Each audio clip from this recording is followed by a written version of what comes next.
요한계시록 1장 9절부터 11절까지 말씀입니다.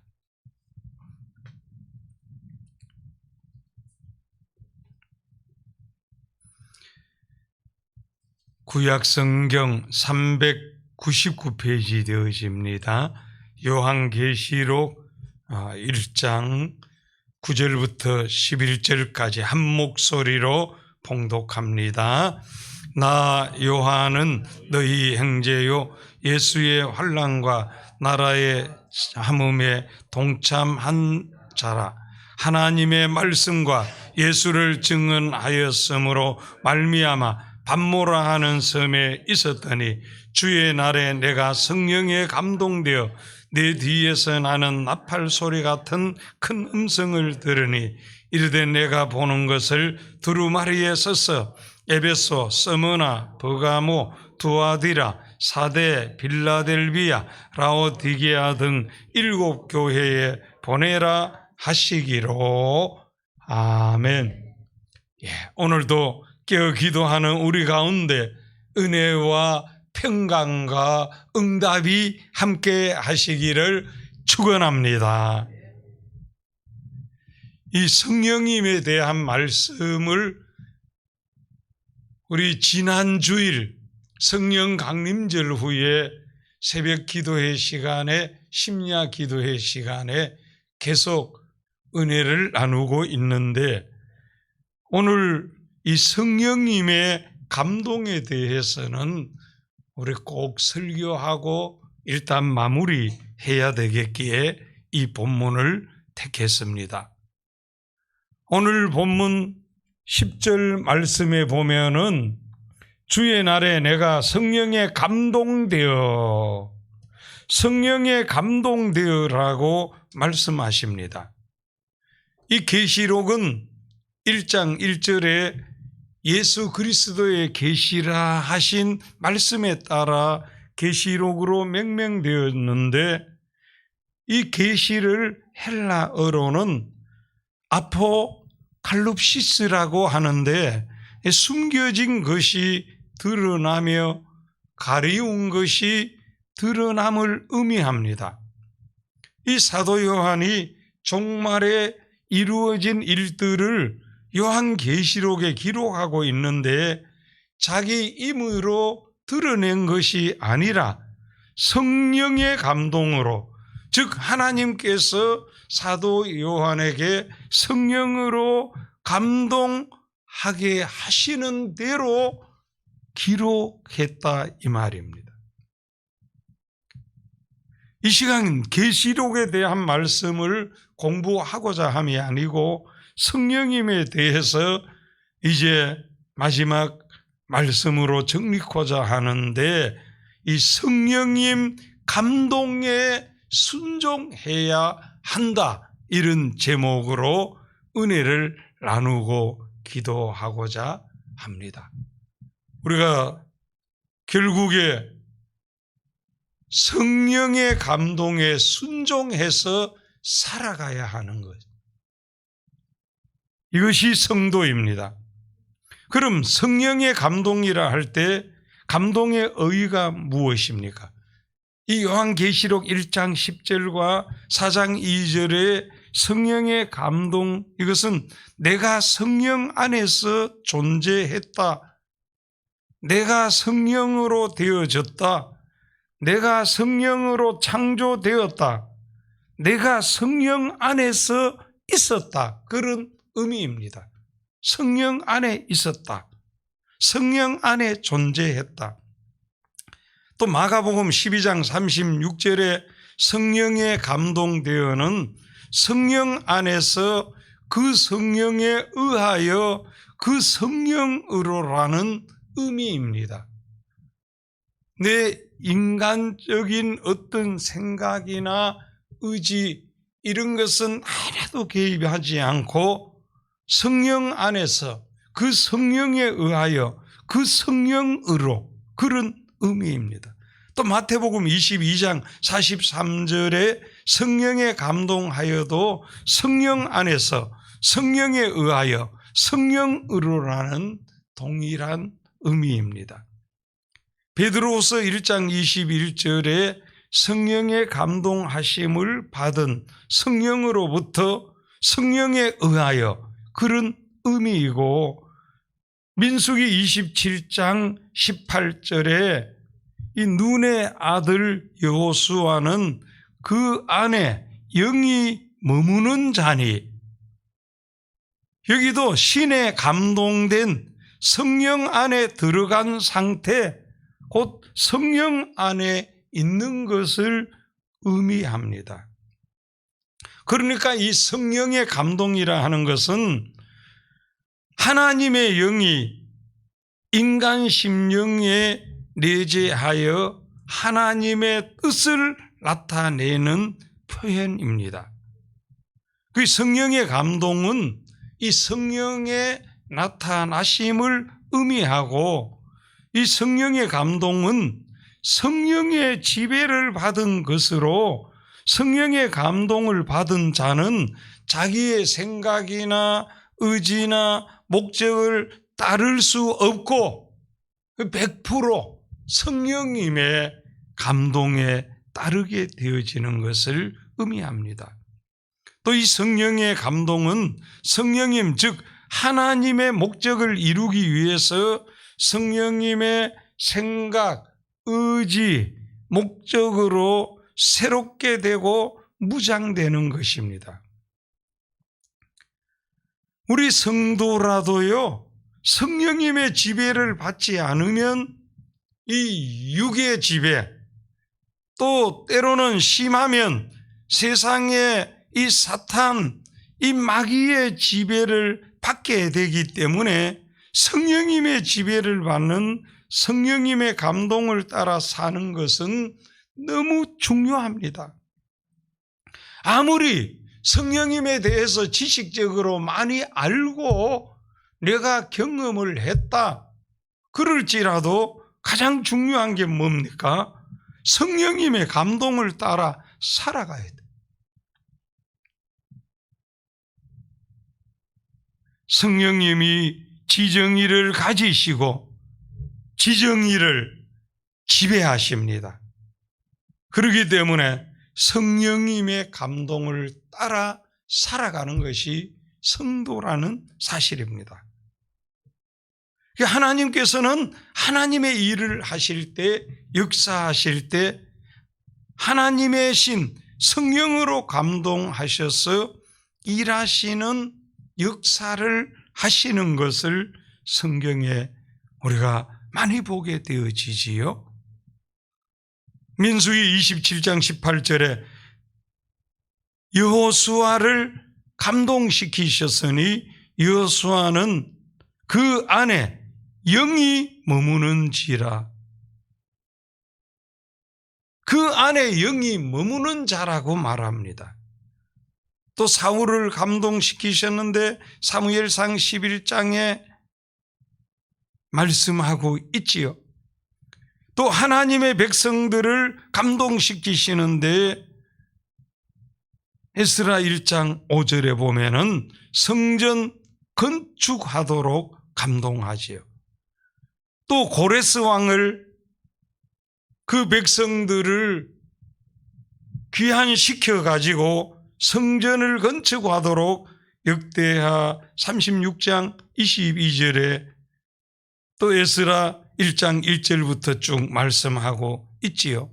또 다윗이 성령에 감동된 것을 마가복음 12장 36절에 다윗이 성령에 감동되어, 그러니까 목동 출신 인간 다윗의 힘으로, 그의 지혜로, 그의 능력으로 골리앗을 물리치고 그가 하나님의 영광스러운 일꾼으로 쓰임 받은 것이 아니고 성령님의 감동으로, 성령으로 된 것입니다. 그래서 하나님께서는 하나님의 종들, 하나님의 백성들, 하나님 쓰시는 사람들에게 일을 이루실 때, 인도하실 때, 치료하실 때, 협력하실 때, 헌신하실 때 성령으로 감동하셔서 하게 하시는 것을 봅니다. 성경을 기록할 때 베드로후서 1장 21절에 보면은 성령의 감동하심을 입은 사람들이 하나님께 받아 말한 것임이라 말하고 있습니다. 디모데후서 3장 16절에도 모든 성경은 하나님의 감동으로 된 것으로 말하지요.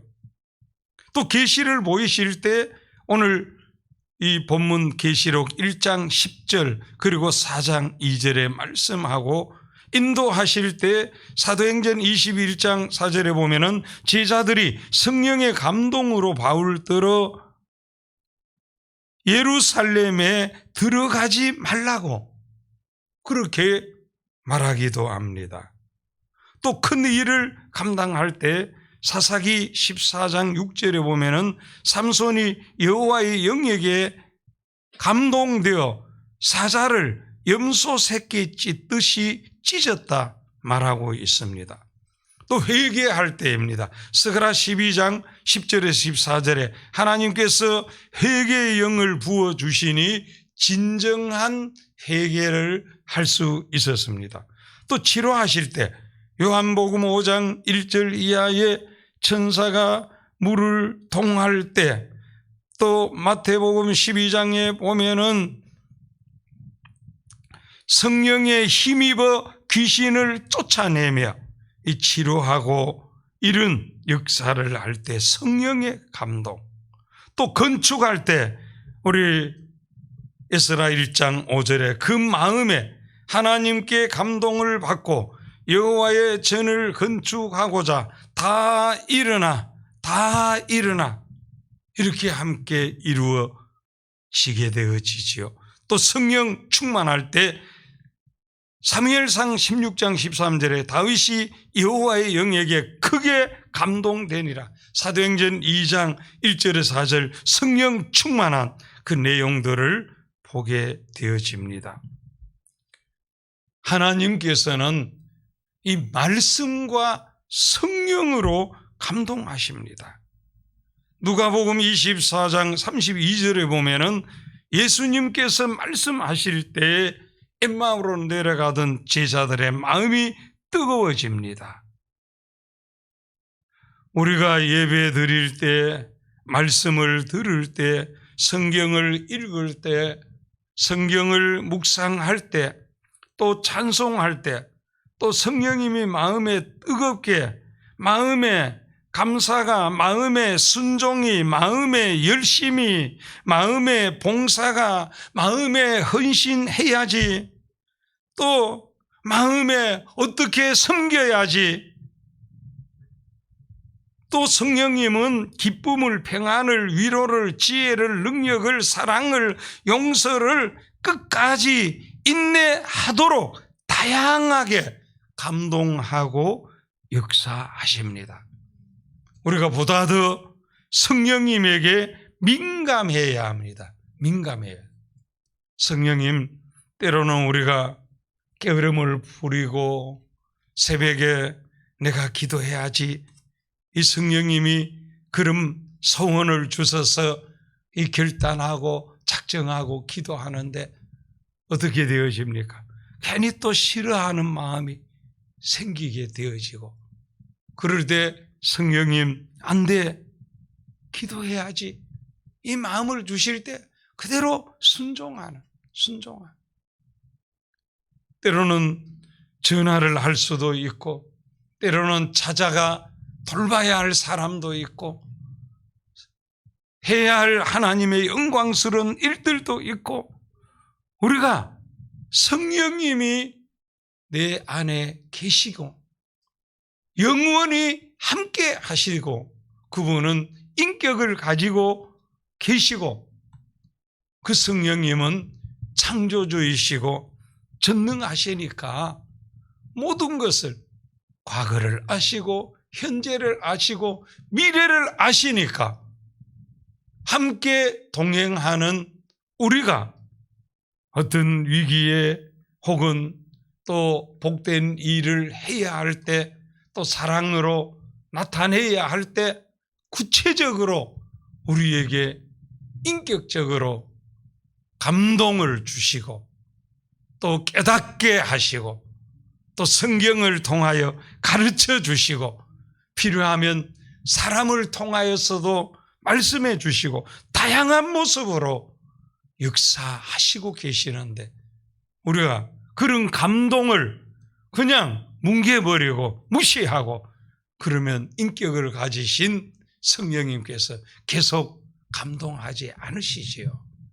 우리도 몇 번 자식이라도 이야기하다가 무시하고 말 안 들으면 그만 놔둬버리지요. 그런데 성령님의 이 감동을 절대 무시하면 안 됩니다. 섭섭하게 하면 안 돼요. 그래서 우리가 성령에 대한 말씀들을 한 주간 많이 들었습니다. 어제 새벽에는 성령으로 행하고 성령님의 열매 맺는 그런 성령으로 행하고 성령의 열매 맺자면 우리에게 성령님의 감동에 순종해야 가요. 순종해야. 그렇기 때문에 성령님의 감동은 이렇게 다양한 모습으로 우리에게 나타나게 되어지고 우리가 그럴 때 순종할 때 그 성령님의 나타나심이 놀라운 기쁨으로 감사로 지혜로 능력으로 만남으로 또 길을 여심으로 해결하심으로 치료하심으로 온갖 종류의 모습으로 나타나는데 계속 민감하게 반응하고 순종함으로 우리의 삶에 이 성령님이 주시는 은혜, 기쁨, 축복이 넘치시기를 축원합니다. 축원합니다. 하나님 아버지 은혜를 감사합니다. 우리가 성령 강림절 후에 새벽 시간 계속해서 성령님에 대한 말씀들을 기억했고 이제 오늘 마지막으로 성령님 감동에 순종해야 한다. 이것은 핑계, 변명하면 안 되고 우리가 순종할 때 성령님이 나타나 놀라운 하나님께 영광 돌리는 열매 맺을 줄 믿습니다. 우리의 심령과 삶 속에서도 은혜와 기쁨과 감사와 지혜와 능력으로 나타날 줄 믿습니다. 우리 모두 성령님 감동 잘 순종함으로 성령님의 나타나심이 우리의 일상이 되게 하시고 그로 말미암아 진정 은혜롭고 지혜롭고 능력 있고 생명력 있고 기쁨이 있는 인생을 살아가게 해 주시옵소서. 오늘도 우리 성도들의 가정과 직장과 사업, 사회 속에서 삶, 우리 자녀 후손들의 학업의 삶에 간섭해 주시고 선교사님들의 선교 현장의 삶에 간섭해 주시어서 하나님께서 건강 안전 지켜주시고 영적, 인적, 물적 필요를 공급해 주시옵소서. 오늘 또 전국 목사장로 기도회 위에도 큰 은혜 부어 주시옵소서. 오늘도 사모함으로 새벽 첫 시간 드리는 소중한 분들에게 성령님 감동해 주셔서 오늘도 기쁨으로 순종하며 승리하는 이 하루 되게 해 주시옵소서. 의지하옵고 예수님 이름으로 기도하옵나이다. 아멘.